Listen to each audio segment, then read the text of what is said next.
Teknik Industri kelas 4B Universitas Riau Kepulauan ingin memperkenalkan dan menjelaskan sistem kontrol PID pada mesin ekstrusi. Sebelumnya kami akan memperkenalkan diri kami. Saya sendiri sebagai moderator, saya bernama Hepri Christopher Harepa dengan nomor NPM 241010052 dan saya Cleopas Dani Paskali Simangunsong dengan NPM 241010069. Saya Marcel Napitukulu dengan NPM 2410150. Oke, di sini saya akan menjelaskan latar belakang dari sistem kontrol PID pada mesin ekstrusi. Yang pertama adalah tantangan kontrol pada suhu. Banyak masalah yang terjadi pada masalah kontrol on off pada sistem kontrol PID pada mesin ekstrusi. Yang pertama adalah overshot tinggi. Overshot tinggi suhu sering melampaui target yang ditetapkan. Di sini overshot tinggi ini suhunya kadang melampaui batas dari target yang ditetapkan. Dan yang kedua adalah fluktuasi konstan.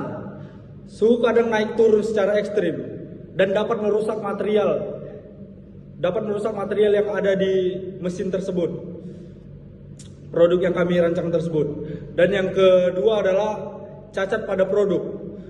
Permukaan plastik menjadi kasar atau ketebalan tidak rata. Dan yang keempat adalah energi terbuang. Pemanasan bekerja tidak efisien karena sering mati nyala mendadak. Mengapa harus stabil? Karena yang pertama adalah sifat polimer. Plastik memiliki rentang suhu lele yang spesifik, atau 120 derajat atau sampai 250 derajat Celcius. Perubahan 5 derajat Celcius saja dapat mengubah viskositas material. Dan yang kedua adalah konsistensi aliran. Suhu yang stabil menjamin material cair mengalir melalui die cetakan dengan tekanan yang seragam. Dan yang ketiga adalah standar industri. Otomasi suhu adalah standar wajib untuk mencapai efisiensi dalam manufaktur modern berskala besar. Nah, teman-teman, setelah kita mendengar latar belakang dari produk kami ini, saya akan menjelaskan soal contoh terapan dari mesin yang akan kami buat, yaitulah mesin PID. Pada gambar mesin ini terlihat barel mesin ekstrusi yang dibagi menjadi beberapa zona pemanasan. Setiap zona dilengkapi dengan heater band dan termokapel yang terhubung ke sistem kontrol PID, terpusat untuk menjaga suhu masing-masing zona secara presisi. Nah, di dalam mesin tersebut dia ada beberapa bagian, teman-teman. Ada 4 bagian, yaitu sensor tremor couple, itu adalah untuk mendeteksi suhu aktual pada barel secara real time.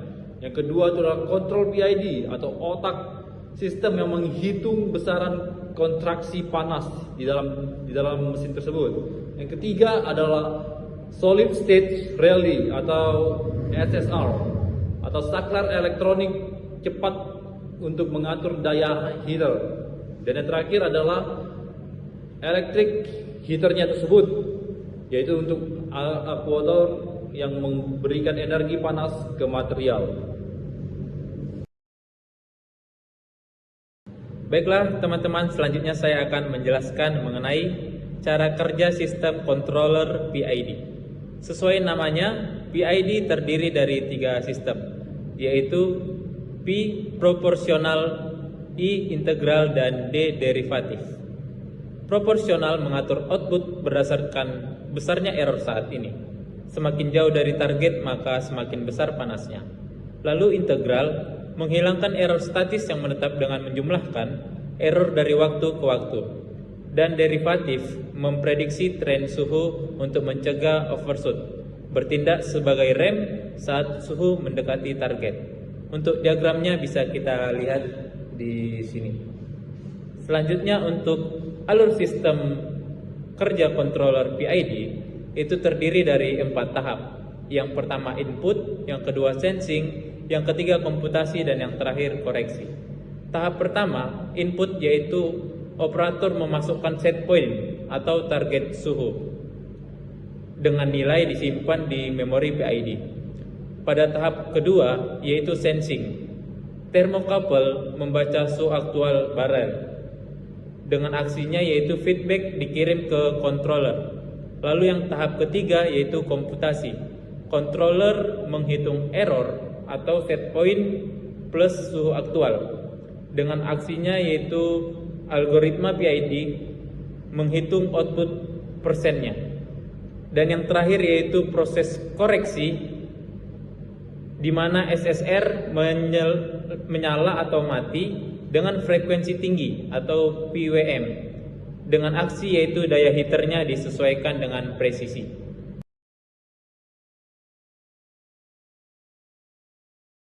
Manfaat dari otomasi PID ini teman-teman, yaitu pertama, kualitas konsisten produk. Dengan controller PID, kita bisa menjamin tekstur dan dimensi produk plastik selalu sama di setiap batch produksi. Manfaat yang kedua yaitu hemat energi. Dengan adanya controller ini, menghindari pemborosan listrik akibat panas berlebih atau overheating yang tidak perlu. Dan yang terakhir yaitu reduksi limbah. Dengan controller ini, kita bisa mengurangi jumlah produk gagal atau reject sehingga menekan biaya operasional material. Otomasi bukan hanya tentang kecepatan, tetapi tentang presisi dan efisiensi berkelanjutan. Sekian dari penjelasan kami tentang sistem kontrol PID pada mesin ekstrusi. Semoga teman-teman dapat mengerti tentang apa yang kami jelaskan dan apa yang kami paparkan malam hari ini. Jika ada salah kata dari kami mohon maaf. Sekian dan terima kasih.